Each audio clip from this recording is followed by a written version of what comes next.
Nous sommes en 1963 en Angleterre. 4 adolescents, John Flaxton, 17 ans, Marvin Hutchinson, 18 ans, et 2 autres amis marchent le long de School Road, un comté situé au sud-est de Londres. Ceux-ci reviennent d'une fête à Sandling Road et rentrent chez eux. C'est le mois de novembre et la nuit est assez fraîche. Alors qu'ils discutent tranquillement avec ses camarades, John Flaxton a une sensation bizarre. Il a de plus en plus froid. Il ne sait pas pourquoi, mais il se sent de plus en plus mal et une sorte de peur l'envahit. Les adolescents continuent à marcher et à discuter quand soudain, ils aperçoivent un objet lumineux de forme ovale qui descend du ciel silencieusement et se met à flotter au-dessus d'un champ. En voyant cet étrange spectacle, les 4 jeunes sont déconcertés et fascinés à la fois et ne comprennent pas ce que c'est. Finalement, voilà que l'objet se faufile derrière les arbres des bois de Sandling Park. Les 4 garçons curieux s'approchent lentement vers l'endroit où a atterri l'orbe. Mais soudain, les buissons commencent à bouger bizarrement, et là, ils voient une silhouette terrifiante sortir des bois. D'après le témoignage des adolescents, une bête poilue ressemblant à une chauve-souris a émergé des bois avec une démarche mal assurée. La bête était de couleur sombre et avait à peu près la taille et la forme d'un être humain.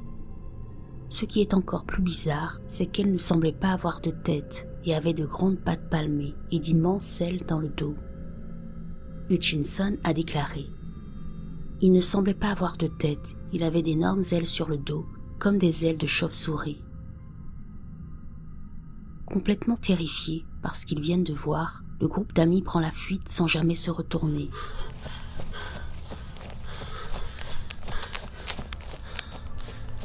Après s'être éloigné de la créature, ils décident d'aller directement au commissariat. Arrivés là-bas, encore sous le choc de cette expérience, ils racontent tout ce qu'ils ont vu à la police, qui semble ne pas les croire tellement l'histoire est invraisemblable. Mais le 21 novembre, un jeune homme nommé Kate Crusher confirma avoir aperçu un objet ovale brillant planer au-dessus d'un champ, non loin de l'endroit où Flaxton et ses amis ont eu leur expérience.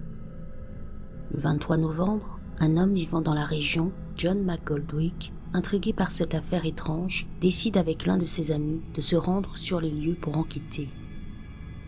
Lorsqu'ils sont arrivés là-bas, ils n'ont pas rencontré de créatures étranges ou d'orbes lumineux. Cependant, les 2 amis disent avoir vu 3 empreintes. Les 3 mesuraient 60 cm de long et 23 cm de large, mais ils n'ont pas trouvé que les empreintes. Il y avait également un endroit où la végétation avait été aplatie. C'était comme si quelque chose de grand et lourd s'était posé là. La presse locale, intéressée par ces déclarations, s'est également rendue dans la forêt, espérant trouver d'autres preuves. Ces derniers n'ont pas trouvé ce qu'ils voulaient, mais ont déclaré que dans cette zone où la créature a été aperçue, les broussailles semblaient baignées d'une sorte de lumière étrange, et ce pendant quelques jours, puis petit à petit, ça a disparu. Dans les années 70, plusieurs articles ont été publiés sur l'affaire. Chris Rolfe, un ufologue, s'est intéressé de près à l'histoire. Il interrogea Flaxton, l'un des adolescents et témoins, et s'est également rendu sur les lieux de la rencontre. Après enquête, l'homme déclara que ce que les 4 adolescents avaient vu était sûrement un simple corbeau illuminé par les phares d'une voiture ou d'un train électrique passant par là. Cependant, il n'a pas pu donner d'explication sur le fait que ce corbeau avait la taille d'un être humain et qu'en plus, il n'avait pas de tête.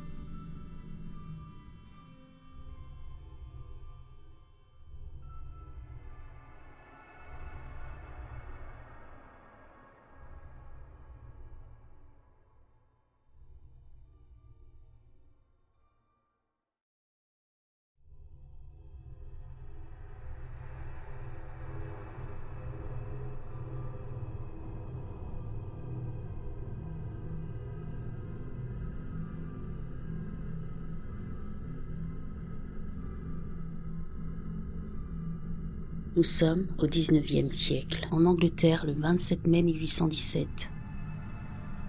Il est environ 6 heures du matin. Un homme se rend à son travail à Erdington. Soudain, il aperçoit sur son chemin quelque chose d'étrange. lorsqu'il regarde de plus près, il se rend compte que ce sont des habits et des chaussures de femme imprégnés de sang. Sans attendre, il prévient les autorités qui, au cours des recherches dans la zone, trouvent des traces de pas qui appartiennent visiblement à un homme et une femme. Ils suivent donc celle-ci qui les mène finalement autour d'une fosse remplie d'eau. En fouillant la fosse, ils découvrent le corps d'une jeune femme. Elle s'appelle Mary Ashford et apparemment, elle est bien connue dans la région. Âgée de 20 ans, Mary Ashford travaille comme femme de ménage pour son oncle qui est agriculteur. Nous sommes le 26 mai, la veille de la découverte du corps. Suite à l'enquête policière, voici ce qui s'est passé ce jour-là.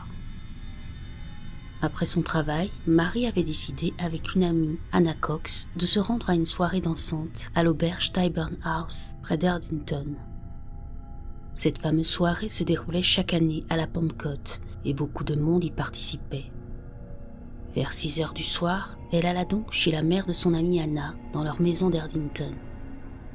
Elle avait emmené de quoi se changer, donc arrivée là-bas, elle enleva ses vêtements de travail et enfila sa nouvelle robe pour le bal. Puis, prêtes, les deux jeunes femmes se rendirent à l'auberge Tyburn. Il était environ 19h30 quand elles arrivèrent là-bas. L'endroit était rempli de monde et beaucoup étaient déjà sur la piste de danse. Dès leur arrivée au bal, les deux filles ont été très vite abordées par de nombreux jeunes hommes qui voulaient danser avec elles, donc elles n'avaient que l'embarras du choix. Mais au cours de la soirée, chacune a fini par trouver chaussure à son pied. Anna Cox était en compagnie d'un certain Benjamin Carter. Marielle rencontra Abraham Thornton, un maçon âgé de 24 ans. Vers 23h30, fatiguées, les deux jeunes femmes décidèrent de s'en aller.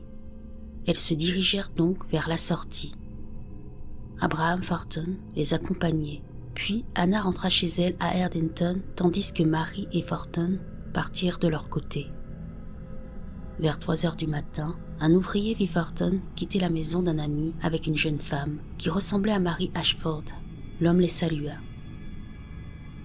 Alors qu'elle dormait, Anna Cox fut réveillée vers 3h30 du matin par quelqu'un qui frappa à la porte. C'était Mary qui voulait récupérer ses vêtements de travail. Anna la fit entrer. Cette dernière enleva sa robe de bal et enfila ses vêtements de travail. Elle dit au revoir à son amie et quitta la maison à 4 heures du matin. Un homme qui avait participé à la soirée dansante, lui aussi, en rentrant chez lui, a aperçu la jeune femme qui marchait avec empressement. Ce serait apparemment la dernière personne à l'avoir vue vivante. On retrouvera son corps dans une mare d'eau à 6h30 du matin à Pepperhithe Park, un grand parc situé dans l'ancien quartier ouvrier d'Erdington. Ayant passé la soirée avec elle, très vite, la police soupçonna Abraham Thornton. Il parut très bouleversé en apprenant la mort de la jeune femme. Durant son interrogatoire, il déclara « Je ne peux pas croire qu'elle ait été assassinée.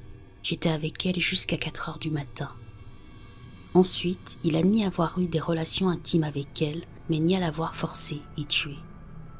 Thornton est tout de même accusé du meurtre. D'après l'accusation, il aurait agressé Mary vers 4 heures du matin alors qu'elle rentrait chez elle. Il l'aura ensuite tué et jeté son corps dans la fosse. Mais finalement, peu après, le jury l'innocenta de tout ce dont il était accusé. Cependant, William Ashford, le frère de la victime, n'était pas d'accord avec la décision du jury. Alors, il fit appel. Thornton retourna derrière les barreaux, mais ne se laissa pas faire et réclama le droit à un duel judiciaire. Le frère de Mary refusa, car pour lui, les éléments de preuve contre l'accusé étaient trop accablantes. Seulement, la cour n'était pas de cet avis, et Thornton put avoir recours au duel. En fin de compte, le frère de Mary n'accepta pas la proposition, et l'homme fut libéré. L'histoire tragique de cette jeune femme aurait pu être une affaire de meurtre parmi tant d'autres. Cependant, cette dernière deviendra plus qu'étrange lorsque plus de 150 ans plus tard, un autre meurtre aura lieu en Angleterre avec des similitudes plus que troublantes. Nous sommes le 27 mai 1975. Le corps d'une jeune femme de 20 ans est retrouvé sans vie dans un fossé près du parc Pepperhithe, le même parc où on a retrouvé Mary Ashford. on peut constater qu'il y a déjà 3 similitudes. La date du 27 mai, l'âge des victimes, 20 ans, et le lieu où on a retrouvé leur corps. Cette autre victime s'appelait Barbara Forrest et elle travaillait à l'orphelinat Piper Heights situé à proximité. La jeune femme très croyante faisait partie de l'église luthérienne Saint-Marc de Birmingham. Aussi, son père était le pasteur de Saint-Marc. Le soir du 27 mai, Barbara et son petit ami Simon sont sortis danser jusqu'à 1h du matin, puis le jeune homme l'a raccompagnée à Colmore Circus, où elle devait attendre le bus 67 pour rentrer. Bien sûr, elle n'est jamais rentrée chez elle. Après enquête, les soupçons se sont portés sur un certain Michael Fortin, agent de protection de l'enfance de Birmingham et collègue de la victime. C'est une étrange coïncidence car ce dernier porte le même nom que l'accusé dans l'affaire de Mary en 1817. Il fut accusé du meurtre après que des taches de sang soient retrouvées sur son pantalon. On avait également découvert que l'alibi qu'il avait donné à la police était faux. Mais une semaine après le début du procès, l'homme fut libéré car d'après le juge, il n'y avait aucune preuve qui le liait à la mort de Barbara. Le verdict a été prononcé et il a été déclaré non coupable. À ce jour, l'affaire Forrest reste non résolue. En tout cas, on peut constater que malgré plus de 150 ans d'écart, ces deux affaires, celles de Mary Ashford et de Barbara Forrest, se ressemblent étrangement. D'abord, la date du 27 mai, l'âge des victimes, 20 ans, le lieu où ça s'est produit, le nom Fortin qui était celui des accusés dans chacune des affaires, l'acquittement de ces deux accusés. Comme Mary Ashford, Barbara est allée danser ce soir-là. Aussi, elles ont été toutes les deux agressées sexuellement et étranglées dans le parc Piper Heights, mais les similitudes ne s'arrêtent pas là. En effet, les deux victimes s'étaient rendues chez une amie le soir de Pentecôte pour se changer avant de sortir. Et il faut savoir qu'avant leur mort, les deux jeunes femmes ont dit avoir de mauvais pressentiments sur les jours à venir. Marie s'était confiée à la mère de son amie Anna, et Barbara avait dit à un collègue « Ce mois-ci ne sera pas un mois de chance. Je le sais. Ne me demandez pas pourquoi. »